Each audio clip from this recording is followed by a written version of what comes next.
tayo. Pupuntahan po tayong Malaga. Punta po tayo sa post office. Titingnan lang po tayo.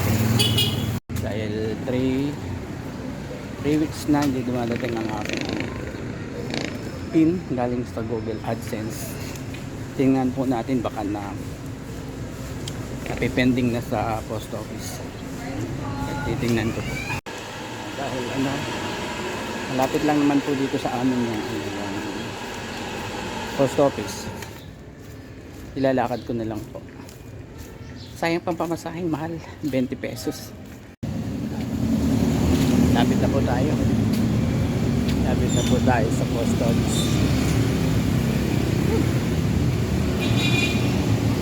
Dali na lang po ito. Ito.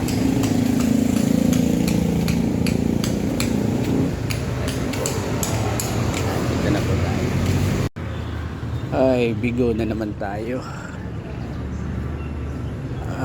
Last week pinuntahan ko na siya, wala pa din.